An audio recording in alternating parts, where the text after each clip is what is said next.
Hi, I'm April Ancira with the Ancira Auto Group, and we're here at the Conservation Center for another episode from the Ancira Animal Library. And I'd like to introduce my friend Andy over here, Director of Conservation. This is an amazing part of the San Antonio Zoo, and what you have going on is fairly new. So tell me a little bit about what's going on with these Texas horned lizards. Well, April, as you can see in the tank behind me, we've got quite a few adult horned lizards. These are actually wild-caught individuals from throughout South Texas. We're pairing up males and females in an effort to get them to breed. So we'll have eggs to incubate, rear up those babies, and the goal of this project is to reintroduce this species to places where it's disappeared in recent decades. Okay, so it's not on the endangered list, but it is on the threatened list.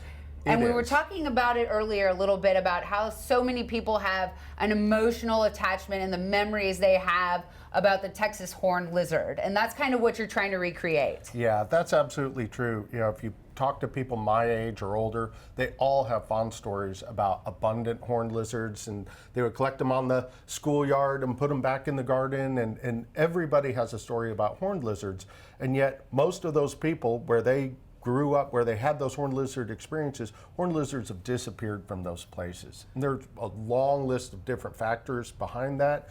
What we do know is that there's still areas of good quality habitat, and we have enough science and understanding now to give it a good effort to bring them back to places that will support horned lizards. So not just those folks with fond memories can enjoy them, but their kids and their grandkids will get to have the same experience with the Texas state reptiles, the most iconic reptile in the Southwest, and they're just adorable. So tell me a little bit more about the locations where you can't find them anymore that they used to be really dominant in. Yeah, so all the time I'll have people say, hey, right here in San Antonio, we would collect them in the dirt lots and the back alleys around my neighborhood or even on the schoolyard. And my answer is, well, when's the last time you saw a dirt lot or a back alley in San Antonio? It's the reason for their decline here in a fairly urbanized area is pretty clear. That, you know, horned lizards don't like concrete, they don't like tight construction, and you get fragmented habitat that doesn't support populations.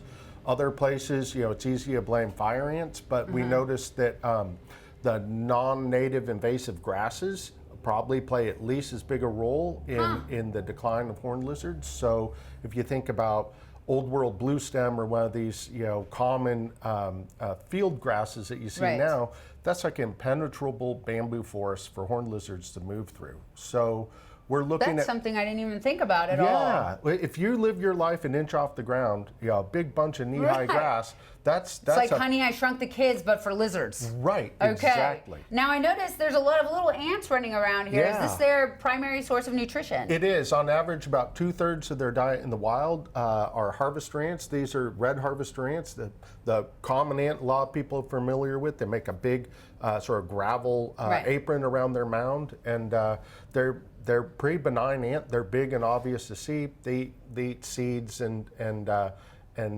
basically plants and dead insects and things. So these are their primary prey. A horned lizard will find a foraging trail or sit near the entrance of a mound and maybe eat 50 or 80 or 100 of these at a time. So now, what sort of predators are there that the horned lizard has?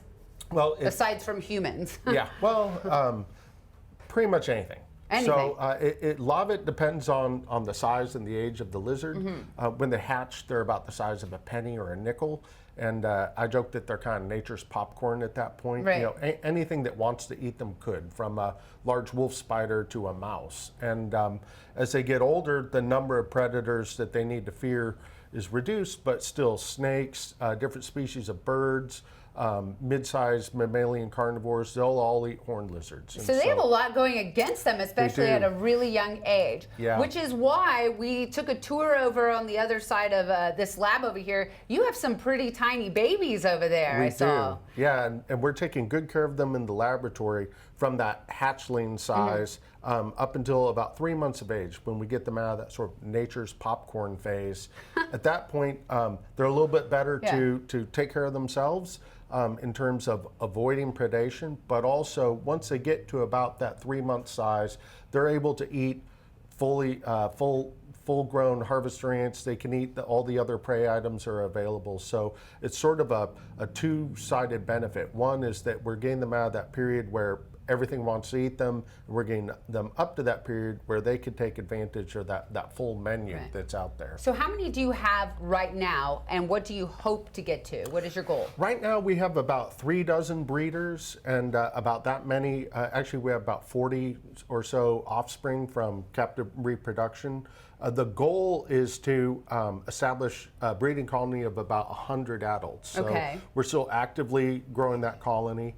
And then the hope is that with about 100 adult lizards breeding, we anticipate having maybe 600 or so babies per year if everything goes right. Oh my gosh. With plans to reintroduce them into the wild. Yes, absolutely. So I've been working with a number of land managers and private landowners to identify candidate properties for release. And then in most cases, we need to work with them for a period of years to manage that property to establish the type of habitat that horned lizards and other species depend on. So a fun question I always like to ask when I see a large population, have you named every single one of these lizards? I think... Or do you have a favorite? I think my staff are well on their way to naming every lizard. Certainly, as you can see by the names on the tanks, all of the adults get a name. We have Silas, Gideon, Mildred. Yeah, they don't hold off on the creative names. Kermit. And, you know, it may seem silly, but it's a lot easier to remember Dolly than a five-digit number. And so it's sort of shorthand. And I can't even say their scientific name. How would you say that? Phrynosoma cornutum. And what are other names that people know them as besides Texas horned lizard? Yeah, so I'm glad you asked because this happens all the time where I'll have someone come up to me and say, my spouse and I have this argument about what's the correct name to call them. I've heard Texas horned lizard, which is the official common name. Most people know them as horny toads. Right.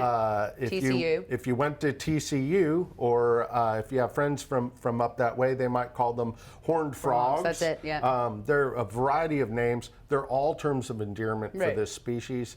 And I really think that points to the fact that people just adore this species, right? I can't think of any other reptile that enjoys so many terms of endearment and cute little nicknames as this one. So that really, you know, once again, points to the fact that people care about this species. Right. I hear all the time how folks are looking forward to having them back on the landscape so they can show their kids that, hey, I'm not crazy. They really were here. They really are this cute. They really were that abundant. And so that's a big motivation behind what we're doing here today. Well, thank you, Andy, for everything you're doing at the Conservation Center at the San Antonio Zoo. And thank you for tuning in to another episode of the Ancira Animal Library and learning all about the Texas horned lizard. We look forward to seeing more of them out there. Thanks so much.